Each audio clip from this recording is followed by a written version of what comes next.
Cricket की कहानी वहीं की वहीं है। रावलपिंडी टेस्ट के पहले दिन पाकिस्तान की 3 विकेटें 16 रन पर गिर गई हैं। अब्दुल्ला शफीक 2 रन पर, शान मसूद 6 और बाबर आजम बगैर कोई रन बनाए आउट हो गए हैं। पाकिस्तान और बांग्लादेश के दरमियान पहला टेस्ट मैच आज रावलपिंडी में खेला जा रहा है और एक बार फिर पाकिस्तान की क्रिकेट टीम मुश्किलात का शिकार है। 3 विकेटों पर अब तक पाकिस्तान ने सिर्फ 29 रन बनाए हैं। अब्दुल्ला शफीक, शान मसूद, बाबर आजम तीनों के तीनों आउट होकर चले गए हैं। वो जो साइम अयूब जो कि हमेशा सबसे पहले आउट होकर जाता था वो खेल रहा है। पाकिस्तानी बल्लेबाज आउट हो गए। बाबर आजम गोल्डन डक, अब तो बाबर कप्तान भी नहीं है, फिर भी बाबर के बल्ले से रन क्यों नहीं आ रहे?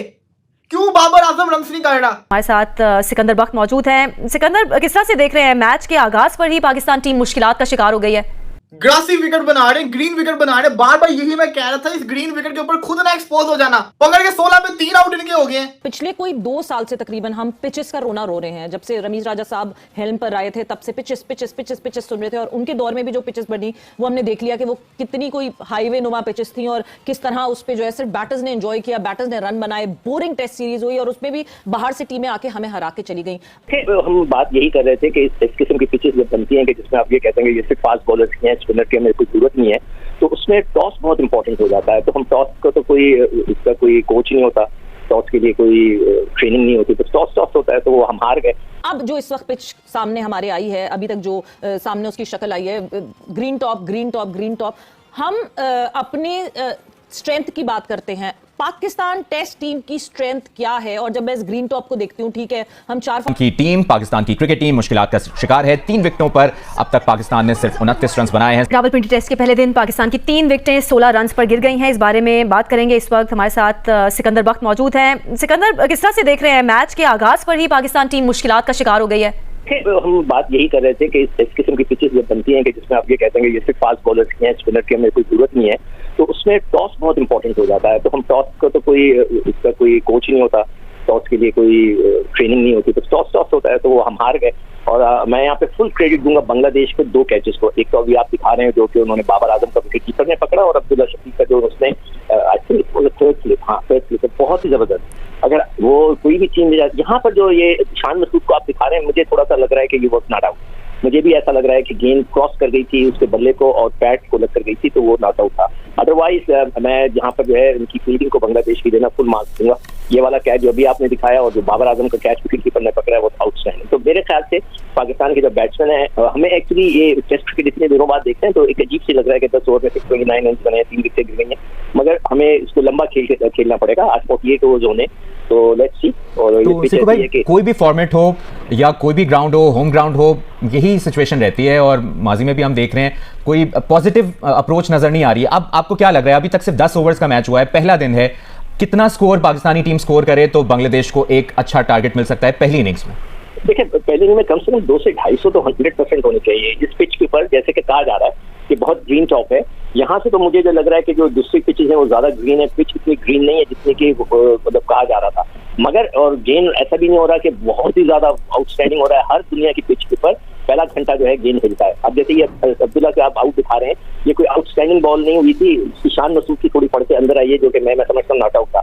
और ये बाबर जो आउट हुआ है ये भी कोई बॉलिंग का बहुत बड़ा कोई कमाल नहीं हुआ। पिछले कोई 2 साल से तकरीबन हम पिचेस का रोना रो रहे हैं। जब से रमीज राजा साहब हेल्म पर आए थे तब से पिचेस सुन रहे थे, और उनके दौर में भी जो पिचेस बनी वो हमने देख लिया कि वो कितनी कोई हाईवे नुमा पिचेस थी और किस तरह उस पर जो है सिर्फ बैटर्स ने एंजॉय किया, बैटर्स ने रन बनाए। बोरिंग टेस्ट सीरीज हुई और उसमें भी बाहर से टीमें आके हमें हरा के चली गई।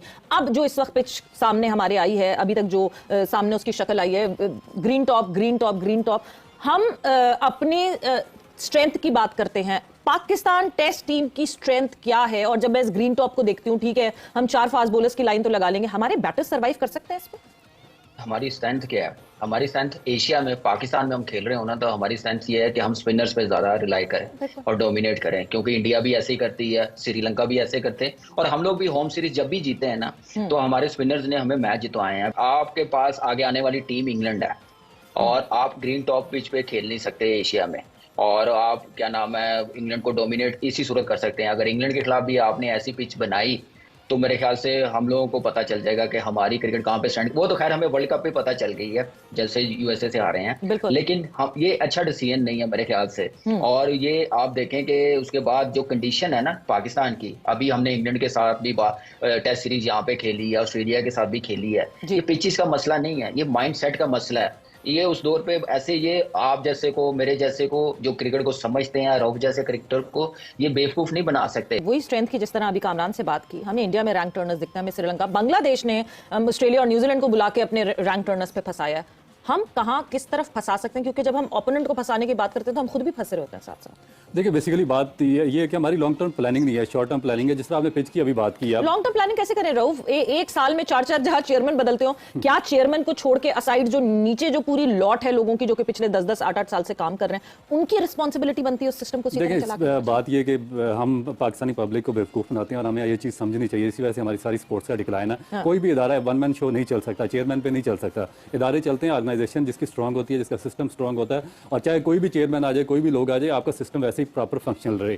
हमारा क्या होता है कि कोई भी चेयरमैन आता, अपनी टीम लेके आता, सारे सिस्टम को ब्रेक करना ये अपना राइट समझते हैं। माइट इज राइट का कानून लागू होता है, किसी की एजुकेशन हो ना हो उसको लाकर ये इधर डाल देते हैं, और इस वजह से सारे का सारा आपका सिस्टम अपसेट हो जाता है। बेइज्जत होने वाली कौन सी बात आ जाती है? कुल मिला के जो इस समय पाकिस्तान की सिचुएशन है, ये 72% जीतते मैच दिखाई दे रहे हैं, 17% ड्रॉ के चांसेस और 11% बांग्लादेश के चांसेस है। साइम अयूबी ने 85 बॉल पे 52 रन किए हैं 61 के स्ट्राइक रेट के साथ, जिसमें की 4 चौके और 1 छक्का शामिल है। उसके बाद शान मसूद जो कि 11 बॉल में 6 रन बना के 1 चौका लगा के आउट हो गए थे। उसके बाद सोच शकील आया और 45 गेंद में इस बंदे ने 35 रन बनाए, 4 चौके लगा के 77 की स्ट्राइक रेट के साथ। और इस सब की बदौलत पाकिस्तान 3 विकेट के नुकसान पे 26 ओवर में 98 रन के ऊपर खड़ा है। इस समय बांग्लादेश के सामने चुनौती है, लेकिन बांग्लादेश क्या कर पाता है ये तो वक्त ही बताएगा। लेकिन जो सिचुएशन इसमें बनती नजर आ रही है, लगता नहीं कि बांग्लादेश के लिए इस मैच में कुछ होने वाला है, पर फिर भी इस पॉसिबिलिटी से इनकार नहीं किया जा सकता। बांग्लादेश पाकिस्तान को पटखनी दे सकता है। आपको पता होगा कि जब बांग्लादेश की टीम पाकिस्तान में खेलने के लिए आई थी, तब इन दोनों में बहुत ही बड़ा भाईचारा हुआ था, क्योंकि आपको पता होगा बांग्लादेश में जिस तरीके से पॉलिटिकल इवेंट हुए हैं, उससे बहुत सारे पाकिस्तान के जो लोग हैं वो काफी खुश थे। इन्हें लगा कि इन्होंने कोई जंग जीत ली है, लेकिन अब वही सब के सब रोते नजर आ रही हैं। छोटी छोटी बातों पे खुश हो जाते हैं, छोटी छोटी बातों पे ये रोना शुरू कर देते हैं, छोटी छोटी खुशियां बेचारों की। तो मुझे लगता है कि अगर यही चलता रहा तो पाकिस्तान के लिए मुश्किलें खड़ी हो जाएगी, और बांग्लादेश हो सकता है कि यहाँ पाकिस्तान में आगे पाकिस्तान का ही बेड़ा गर्क करके चला जाए। अब बहुत सारे जो पाकिस्तान के फॉर्मर क्रिकेटर हैं, वो इसमें पाकिस्तान की मीडिया को ये बात समझाने में लगे हुए हैं कि पिच का जो आप मैजिक करने की सोच रहे हो, जो मैजिक बनाने की सोच रहे हो, जो कि मुझे नहीं पता इन्होंने कहां से ये चीज सीखी है, क्या इनके दिमाग में आया है। पाकिस्तान की मीडिया में इस समय बातें हो रही है कि भारत पिचे बनाने के लिए मशहूर है, ये रातों रात पिच बना देते हैं, उसके बाद ये इंग्लैंड का नाम लेने लग जाते हैं, कभी ये बता देते हैं कि ऑस्ट्रेलिया ये बॉल यूज करता है, ये वो पिच यूज करते हैं, और फिर वो टीम को फंसा लेते हैं और वो हरा देते हैं। यही सेम ये भारत के केस में भी कहते नजर आए, और मुझे लगता है कि ऐसा ही कोई इन्होंने तांत्रिक प्रयोग अपनी पिच पे भी किया है, जिसका की नतीजा बाबर आजम को भुगतना पड़ा है। हालांकि ये पिच अब कैसा परफॉर्म करती है ये तो वक्त ही बताएगा, क्योंकि बांग्लादेश की अभी बारी आई नहीं है, और हो सकता है कि बांग्लादेश अच्छे से बता दे इनको कि दोबारा ऐसी पिच कभी भी मत बनवाना।